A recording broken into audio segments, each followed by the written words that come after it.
안녕하십니까. 네, 이리오 리서치입니다. 리서치입니다.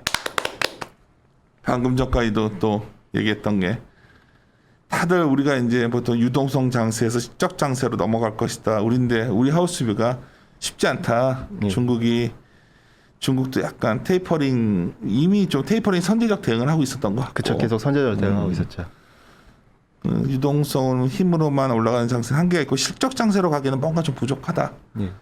근데 이제 하여튼 전주에 금요일 주가 왜 올라냐들 많이 물어보시면 결국 생각해보면 인민은행 이게 되게 컸던 것 같은데 내가 보기에는. 네. 근데 이제 우리가 이거를 갖다 정책 전환으로 볼 것이냐 아니면 뭐 미세 정책 조정으로 볼 거냐. 네, 오늘 최재현 연구원 말은 정책 전환까지는 아니다. 내가 그렇게 이해했는데 맞나요? 예, 미세 조정이라고 보고 있고요. 그렇게 왜 보는지에 대해서 이거 중요한 것 같아요. 그래서 되게 중요한 포인트 같고 오늘 이후에 반등이 나와도 반등이 아니라 다시 추세적 상승기에 들어간다. 유동성의 힘에 의해서 뭐 이렇게 생각하시는 분들도 있을 것 같고 뭐 누가 오른지 알 수 없어요. 근데 네. 저희들은 그래서 중국이 어떤 스탠스가 좀 자세히 보고 싶었고 최지현 연구원이 주말에 어쨌든 간에 뭐 커머디티 쪽을 담당하지만 원래 중국에서 학교 나오고 중국 전문가니까 연동해서 얘기를 했는데 재밌는 데이터가 몇 개 있어서 예. 갖고 얘기 좀 합시다. 쭉 들어보시면 될 것 같아서 저도 듣고 있을게요. 일단은 지난주 수요일 날 사실은 국무원에서 계속 지급 준비율 인하를 갖다 얘기를 했었습니다. 그러고 3일 만에 인민은행이 지난주 금요일이죠. 금요일 저녁 9시쯤에 지준율 인하를 갖다 전격으로 발표를 해줬고요. 0.5%포인트 인하를 해가지고 중국 내에서는 지금 시장 컨센에 부합했다라는 식으로 얘기가 나와줬고요. 인민은행에서는 대략 이 정도가 시중에 유동성이 한 1조 위안가량이 투입된다라고 얘기가 나왔습니다. 1조 위안? 예. 그러면은 일단 이 정도 풀리면은 기본적으로 일각에서 주장하는 것처럼 이제 중국의 스탠스를 갖다 좀 전면적으로 전환하는 게 아닌가. 왜? 그림 3번에서 보시는 것처럼 그동안 중국은 정책적으로 계속 좀 긴축적으로 계속 접근을 갖다 하고 있었어요. 그렇죠. 아무래도 부동산 리스크도 있을 테고 크레딧 리스크도 있었기 때문에 중국의 정책 스탠스 자체가 굉장히 좀 긴축적으로 접근할 수밖에 없었고 그러다 보니 그림 3번에서 보시는 것처럼 중간에 두 번째 차트를 봐주시면은 유동성을 의미하는 중국의 크레딧 임펄스는 계속 둔화되는 추세였었고 이걸 갖다가 9개월가량 후행하는 제조 PMI는 6월달 지표가 둔화되는 그림들이 나와줬고요. 관련돼서 결국에는 PMI랑 동행하는 구리 가격 같은 경우에는 그 다음 차트에서 보시는 것처럼 둔화를 갖다 하고 있었는데 이번 정책 전환이 만약에 맞다면은 구리 가격이 다시 반등하는 거 아니냐. 아무래도 글로벌 최대 금속 소비국 대략 한 40%대에서 50%를 차지하는 중국의 수요가 다시 또 나오는 거 아니냐라는 식의 기대감이 작용할 수가 있겠죠. 근데 저희가 봤을 때는 정책적으로 스탠스가 전면적으로 전환됐다라고 보기에는 아직 그걸 말하기엔 시기상조라고 좀 접근을 하고 있고요. 여전히 미세 조정에 좀 불과하다라고 좀 접근을 하고 있고 그림 4번을 갖다 봐주시면은 일단 인민은행이 분명 그 부분을 얘기를 했습니다. 자기들은 정책적으로 현재 기조를 유지한다라고 계속 얘기를 해주고 있고 그 얘기를 했어요? 네네. 어디에 있어요? 중국어로 적혀 있어가지고요. 그리고 이번 조치가 어디까지나 MLF 만기를 갖다가 고려한 조치다라고 얘기를 해주면서 MLF가 단기물이죠. 단기. 이제 중기 유동성 지원 창구입니다. 그러면 급격한 유동성 팽창을 여전히 지향한다라고 얘기를 해줬거든요. 그림 4번을 봐주시면은 실제로 MLF 만기가 지금 하반기 때 대략 4조 위안가량 집중돼 있고 7월과 8월만 하더라도 1.1조 위안이 만기가 집중돼 있습니다. 이또 1조가 뭔가 부합이 되네. 예, 그러다 보니 아무래도 인민은행 입장에서는 이 같은 걸 갖다가 고려를 안 할래 안 할 수가 없었을 테고요. 두 번째로는 그림 5번을 갖다 봐주시면은 외부의 영향을 갖다 계속 인민은행은 의식을 안 할래 안 할 수가 없어요. 즉 기존의 크레딧 리스크를 갖다가 관리한다라는 기조는 여전히 유지되고 있다라고 볼 수가 있겠고요. 그림 5번에서 봐주시면은 트리플 A 이하 등급의 회사채의 만기 비중이 연말로 갈수록 다시 또 확대되는 추세로 나아가고 있습니다. 그러면은 이걸 고려를 하면은 인민은행은 여전히 크레딧 리스크에 집중할 수밖에 없을 테고 그림 6번을 봐주시면은 여전히 인민은행은 2013년 5월 달에 버냉키의 테이퍼링 언급대를 갖다가 기억을 하고 있어요. 그렇기 때문에 연초 때도 계속 외부의 충격에 대해서 계속 걱정 갖다 하면서 얘기를 하고 있어요. 여기서 말하는 외부의 충격은 결국에는 페드의 테이퍼링 언급이겠죠.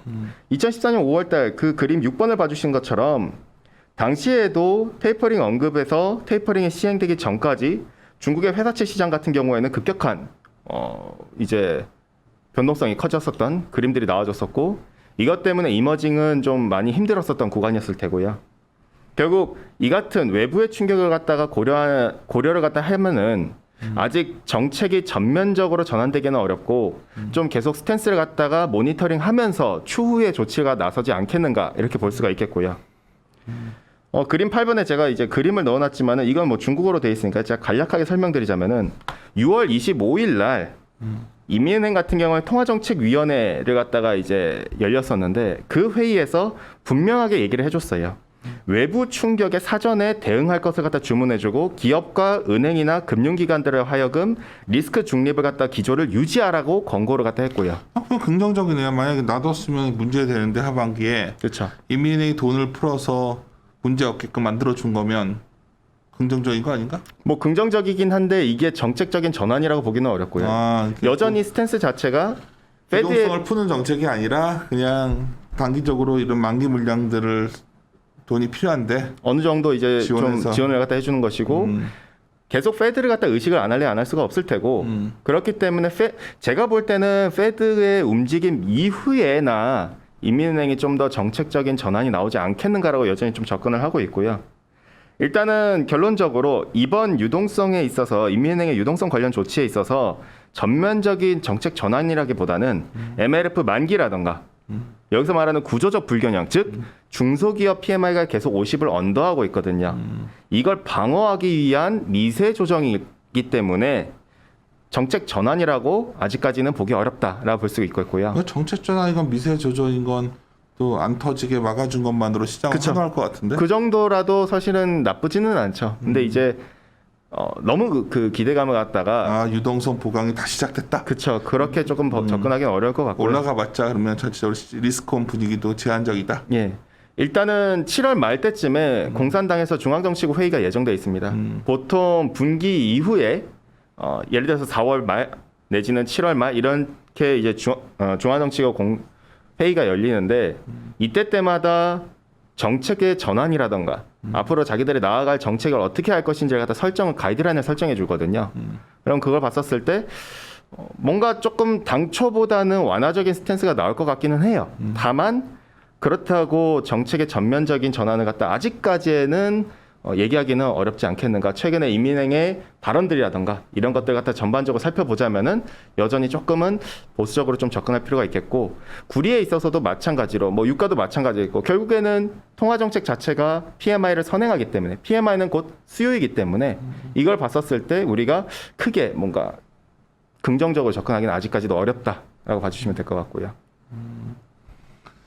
무슨 말인지는 알겠는데 오늘 되게 이것 때문에 고민들 할 것 같아요. 그러니까 결국 저도 고민이 되는 게 유동성의 힘이 다시 보강되면 그래도 글로벌 증시가 좀 환호할 것 같다는 생각을 하는데 그 정도 힘은 아니다. 그 정도의 힘은 아직까지 아니라고 보고요. 뭐 크레딧 임펄스만 놓고 봤었을 때는 일단 크레딧 임펄스가 전에도 한번 설명드렸는데 아마 다시 한번 간다. 여러 가지 지표, 유동성 지표 모아놓은 그렇죠. 거잖아요. 유동성 지표를 GDP 대비라고 봐주시면 될 것 같고요. 근데 많이 내려왔어요. 지표에서 두 번째 차트에서 보시는 것처럼 많이 내려왔기 때문에 인민은행 같은 경우에는 여기서 사실 굳이 더 내려가게 할 필요는 없거든요. 근데 다만 이게 뭔가 과거의 저 때처럼 이제 그 전에 작년부터 추세라던가 그때처럼 급격하게 다시 팽창하는 그 그림은 아직은 아니라고 볼 수가 있겠고요. 그렇기 때문에 사실 이거 내려오는 동안에 주가 조정이 좀 깊어질 수 있다 생각했는데 주가도 안 빠졌잖아요, 사실.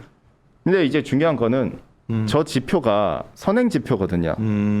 그러면은 우리가 저걸 가지고 뭔가 지금 당장 지금은 그러네. 이제 그림을 어차피 이거 뒤로 밀어놓은 거잖아요. 그렇죠. 제가 앞으로 앞으로 당겨놓은 거잖아요. 그렇죠. 선행적인 지표니까 당겨놓은 거거든요. 앞으로 6개월간 그런 유동성 측면에서는 영향이 오겠네. 그렇죠. 그렇기 때문에 그 밑에 차트를 봐주시면은 제가 글로벌 유동성 증감률도 같이 넣어놨거든요. 그거랑 같이 봐주시면은 비슷한 추세로 나아가고 있는 거예요, 사실은.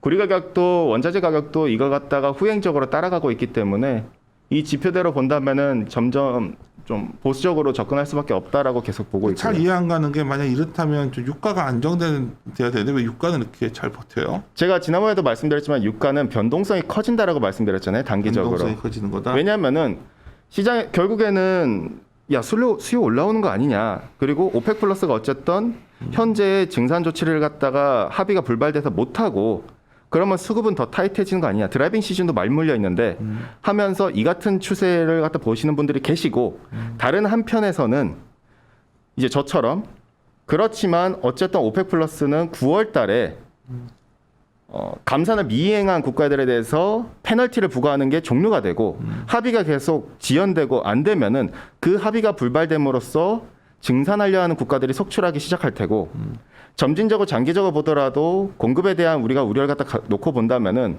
이 두 가지 이슈가 충돌하고 있기 때문에 단기적으로 저희는 변동성이 커질 수 있다고 계속 강조를 갖다 말씀드리는 부분이고요.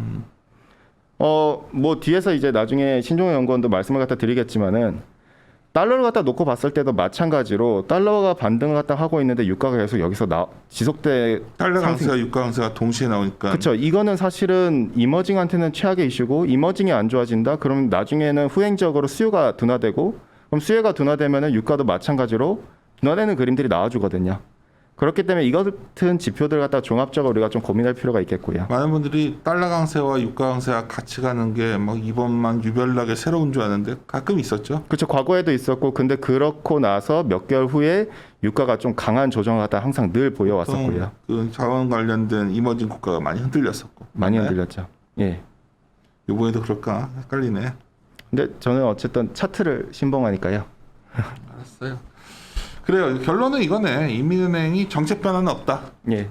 그 하반기에 있는 여러 가지 만기 물들에 대한 유동성 공급이다. 미세 공급이다. 예. 일단은 조금 더 지켜봐야 될 것 같아요. 저는 만약에 정책이 전면적인 전환이 나온다면은 못해도 4분기 때나 이제 정책 관련 회의에서 얘기를 갖다 해주지 않겠는가. 아직 뭔가 논하기에는 좀 어려운 국면이지 않겠는가. 사실 나도 최재형 연구원이랑 생각이 같은데 그냥 어제 주말인데 좀 카톡으로 누가 연락이 오셔가지고 잠깐 얘기하면서 오늘부터 주식 다시 한번 치고 나갈까요? 뭐 그런 콜을 받았나 보더라고. 그래서 내가 그건 아닌 것 같다 그냥 그랬어 그냥 왜냐면 이 정도 자세히 몰랐지만 중국이 그렇게 정책 전환을 그런 식으로 하지는 않더라고 과거에. 예.